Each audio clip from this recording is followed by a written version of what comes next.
Alrighty, day 3 warm-ups. It's a little bit of everything, and that's a reflection of your day 3 workouts. We have a little push, some pull. We pretty much have whatever we didn't get to on our push and our pull day, okay? So this is also a great one if you just kind of want to be lazy because you don't really come off of the mat. So it's a fantastic warm-up for not only day 3, but it's a great warm-up if your workout is a little bit more low-key. All you need for this is the mat. So the first thing that we're gonna do is lay on our back. I'll show you a couple of options for most every exercise. So the first one we're gonna do is a pullover. Okay, where were we?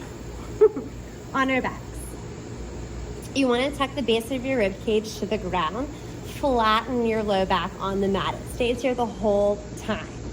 Arms come overhead, palms face each other, and you're just gonna let your hands come overhead as far as is comfortable without your ribs flaring off of the mat, okay? So I've worked a lot on this, so I really don't have too much trouble doing this, but I really do love this exercise, especially on shoulder day, because it allows me to get that range of motion I need in my shoulders in order to effectively work. If you've gone through this enough and you don't feel much of a stretch here or an opening, the next level is just to open or to lift the feet off of the mat. Same thing, focus on keeping the low back against the ground, and so you're gonna feel a little bit of core work here when you do that. Same thing, just coming down as far as is comfortable. At first, or not for a while, your fingers may not come to the mat, and that's totally fine. It's honestly an indicator that you don't need to be pushing straight overhead, that maybe it would be good to have a cable machine to do shoulder press where you're kind of doing it up and out about 45 degrees, or whenever you do a dumbbell shoulder press, you just decline the bench just a little bit in order to work the shoulders without pinching into the net and without working too much into that T-spot. Next thing we're gonna do is what's called a rolling bridge. So again, pushing your low back onto the mat, hands out to the side, feet about hips width apart.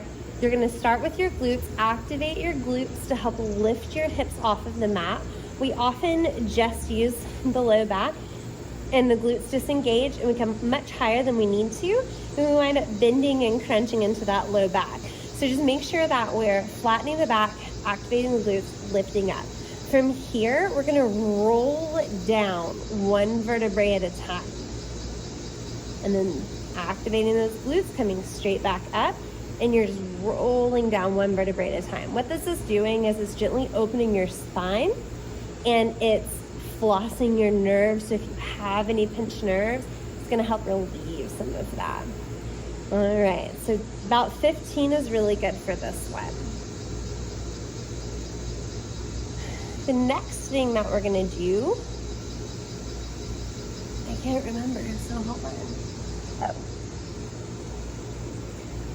The next thing that we're gonna do is a bird dog. It's deceivingly difficult, but it's an extremely important exercise. It engages the back, the glutes, the shoulders, the core, the whole 9 yards.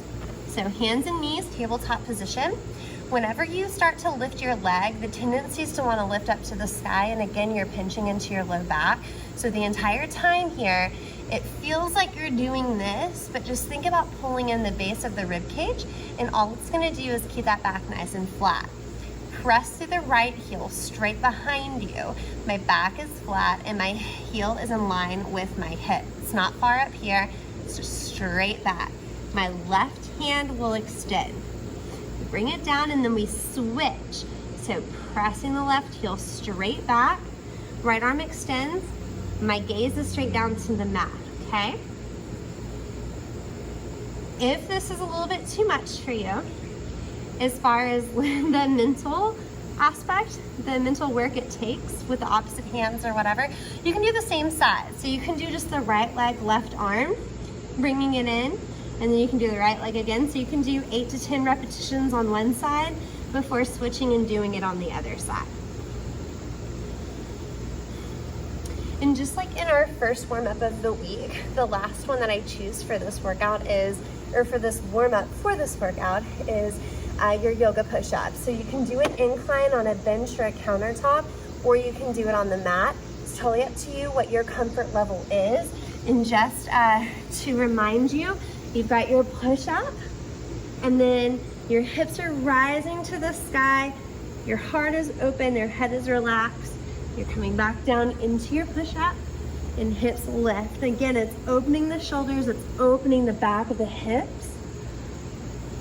And it's getting you all ready to go. All right, enjoy your workout.